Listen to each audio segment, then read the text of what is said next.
Assalamu alaikum and welcome to my YouTube channel. نننی ټاپک زموږ د پنکریاس ټاپک چې دا به تاسو اوس ښکلی کمپلیټ واورئ. دې د اورېدو نه پس به تاسو ته ځان داسې نیم نیم ډاکټر ښکاري. نو پنکریاس کې به موږ بیا وایو چې شوګر مریض چې که نه هغه باره کې ټسټونه به هم په دې کې موږ ووایو. نو شوګر مریض باره کې به تاسو کافي څیزونه په دې کې وپېژنئ. نو دا ټاپک چې دی سکپ کوئ مو او کمپلیټ یې واورئ. شروع کو پنکریاز نه. پنکریاز موږ سره هم اکزوکراین ګلینډ دی او هم انډوکراین ګلینډ دی. دې ته اکزوکراین ګلینډ ځکه وایي چې دې کې چې کوم اکزو انډو دې ته ولې وایي. اکزو په دې وجه وایي دې کې چې کوم سیکریشنز دي هغه د ډکټ په ذریعه باندې موږ سره ریلیز کیږي. نو هغې ته څه وایي اکزوکراین ګلینډ. او بعضې سیکریشن داسې دي چې هغه د ډکټ په ذریعه نه ریلیز کیږي، هغه ډایرکټ بلډ ته ځي. نو دا انډوکراین شو. نو اوس اکزوکراین فنکشن د دې څه دی؟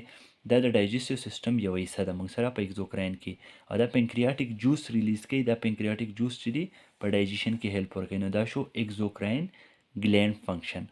بیا انډوکراین والا دا دوه قسمه هارمون ریلیز کوي، یو انسولین یو ګلوکاګان، او دا ډایرکټ بلډ ته ریلیز کیږي. دا بلډ دی نو دا انسولین او ګلوکاګان چې دلته جوړ شي په دې آیسلیټ آف لینګر هینز کې، نو دا ډایرکټ بلډ ته ورکي. او چې کوم اکزوکراین د دې فنکشن دی هغه د دې ډکټ په ذریعه باندې د ډیوډینم ته ورکي. ډیوډینم د سټمک نه بعد که نه سمال انټسټاین حصه ده، نو دې ډیوډینم ته د ډکټ په ذریعه ورکي. هغه د دې شو اکزوکراین فنکشن. او انډوکراین فنکشن انسولین او ګلوکاګان ډایرکټ بلډ ته ورکي. دا شو انډوکراین فنکشن. بیا دې کې سپیشلایز سیل وي، هغه سیل ته مونږ یو آیسلیټ آف لینګر هینز. نو آیسلیټ آف لینګر هینز چې دي دا سیل مونږ سره ریلیز کوي انسولین او ګلوکاګان.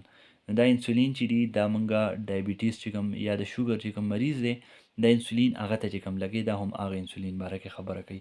او ګلوکاګان چې دی د دې جدا فنکشن دی، د انسولین جدا فنکشن دی. اوس دی ډو یو نو کې ګورئ.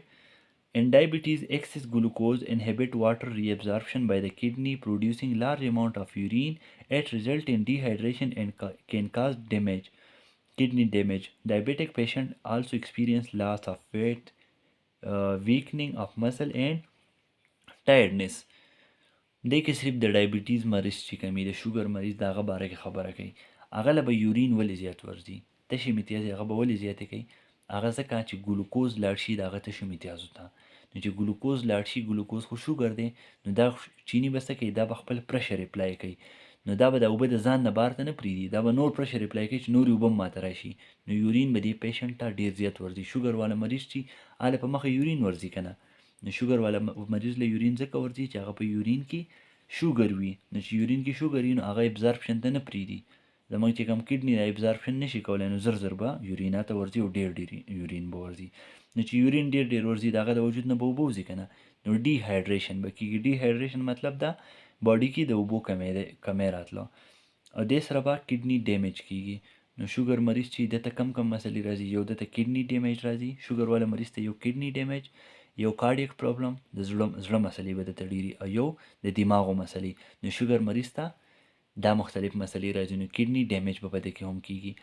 بل به په دې کې دا چې ډایبیټیک پیشنټ چې د به ویټ کمیږي، وزن به د شوګر والا مریض چې دی به وزن ډېر زر کمی، د مسل به ویک شي، دی به کمزوری شي، د غوښې به چې دا به داسې مضبوطي نه څنګه چې مخکې، او ټایډنس دی به ډېر زر ستړی کېږي هم.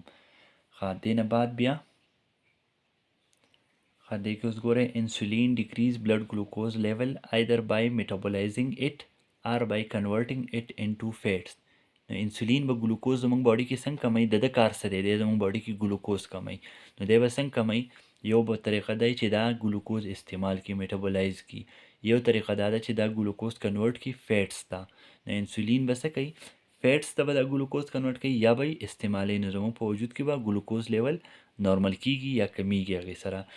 If the body fails to produce insulin, it leads to diabetes mellitus. که زمونږ باډي کې انسولین نه جوړیږي نو بیا به څه کیږي؟ ډایبیټیز میلایټس، شوګر به هغه انسان ته کیږي. بیا چې کله شوګر وشي انسان ته بیا موږ څه کوو؟ اول په ګولو باندې کوشش کوو، بیا چې په هغې ونه شي بیا موږ انسولین شروع کوو ورته. نو هغه ځکه چې په باډي کې انسولین نه.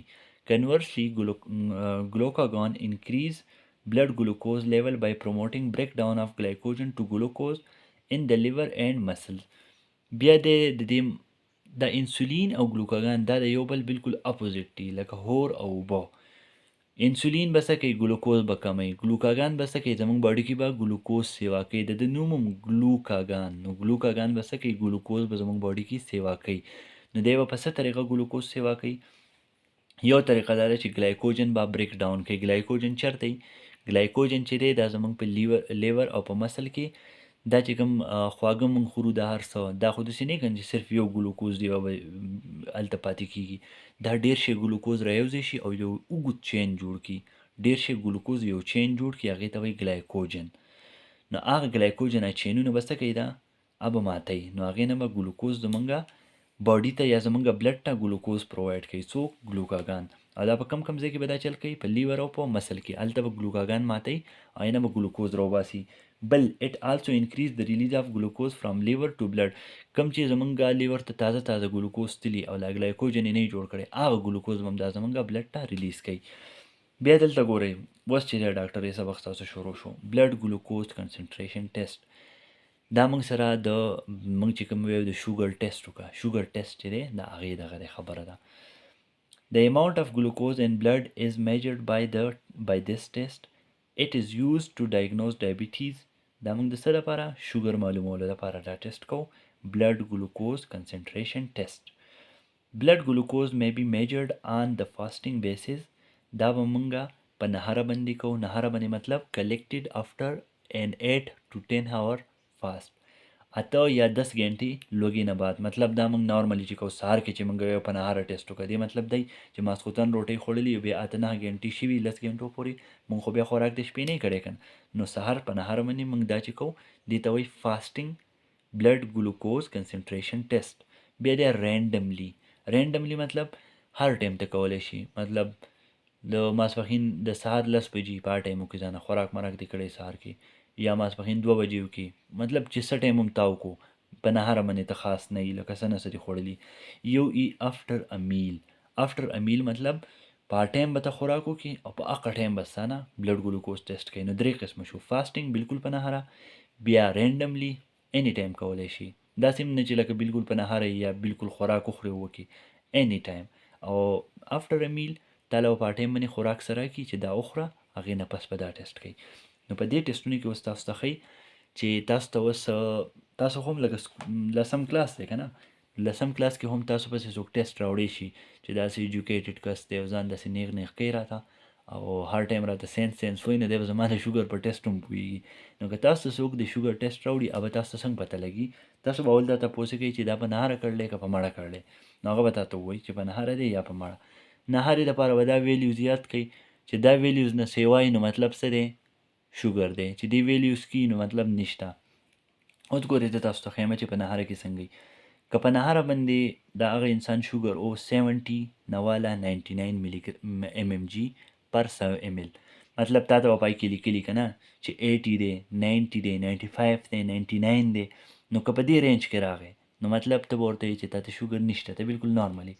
خو که په نهاره شوګر یې د 100 نه سیوا او د 125 نه کم و، د 100 نه سیوا 125 نه کم، نو بیا به ورته څه وی چې زه خو دا نشم ویلی چې تا د شوګر دی، خو ګورئ ته د شوګر ته ډېر نږدې شوی. دې ته وایي پری ډایبټیز، مطلب ډایبټیز ته نږدې، شوګر ته نږدې.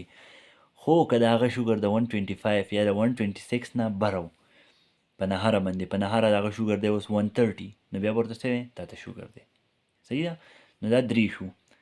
70 نه والا 99 پورې نارمل، 100 نه والا 125 پورې پری ډایبټیز، او د 125 نه بره د 126 نه بره چې څونه دی هغه به ډایبټیز دی، خو دا په نهاره. بیا چې دی نو 2 hour after 75 ګرام ګلوکوز انټیک، دا چې کوم افټر میل مونږ یادو هغه دا دی. نو دې کې به څه وکړي 75 ګرام ګلوکوز به دې انسان ته ورکړی شي. 75 ګرام ګلوکوز مطلب چینی په شکل کې هم کیدی شي، کولډ ډرنکس په شکل کې هم کیدی شي، خو 75 ګرام ګلوکوز به ته ورکړی شي. بیا به 2 غنټې انتظار وکړو موږ، 2 غنټې بعد به د موږ ټیسټ والو. نو که په هغه ټایم کې د 140 ملي ګرام نه کم د ټیسټ راغی، دا په مړه دی که نه، که 140 ملي ګرام نه کم د ټیسټ راغی نو دی به نارملی. خو که د 140 نه والا تر د 200 ملي ګرام پورې د ټیسټ ریزلټ و او دا په مړه و، نو دته موږ څه یو چې تا ته خو شوګر نشته، خو لکه ته شوګر ته ډېر نږدې. که د 200 نه سیوا راغی په دې 2 hour after 75 ګرام ګلوکوز انټیک باندې د 207 د ریزلټ راغی، نو دته مطلب څه دی؟ دته شوګر دی.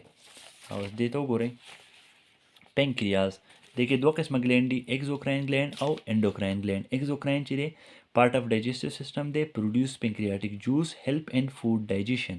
او اکزوکراین د انسولین ریلیز کوي او ګلوکاګان د چانه آیسلیټ اف لنګرهینز سیلز، دا په پینکریاس کې دنده سیلز دي. بیا انسولین څه کار دی او د ګلوکاګان څه کار دی؟ انسولین ډیکریز بلډ ګلوکوز لیول، ګلوکاګان انکریز بلډ ګلوکوز لیول. انسولین په څه طریقه کموي؟ په میټابولایزینګ مطلب ګلوکوز استعمال کی یا چې دی فیټس ته کنورټ کی. او ګلوکاګان یې څه کوي؟ دا بریک ډاون اف ګلایکوجن وکړي په کوم ځای کې؟ لیور او په مسل کې، هغې نه ګلوکوز جوړ کړي او موږ ته راکړي، یا د لیور نه ډایرکټ ګلوکوز چې دی بلډ ته ورکړي. که چېرته انسولین زموږ باډي کې کم و نو بیا به څه کېږي؟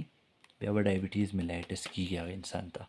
نو ډېر احتیاط کوئ، خواږه ماږه کم خورئ او خپل کور کې چې دی نو هم کوشش وکړئ چې دغه چې دی خواږه کم خوري، ځکه چې ډایبټیز داسې یو مرض دی دا چې یو ځل ولګي نو دا انسان مرګه پورې رسوي، دا بیا ختمیږي نه، خو بیا به دې له یا ګولۍ خورئ یا انسولین استعمالوئ. نو کوشش کوئ چې خواږه او د کولډ ډرینکس شو بهر چې کم دي د دې نه ځان ډېر بچ ساتئ. نننی زموږ ټاپک پوره شو پینکریاز. چاته څه مسله وي تاسو په کمنټ سیکشن کې تپوس کولی شئ. Thank you for watching and stay tuned for the next lecture.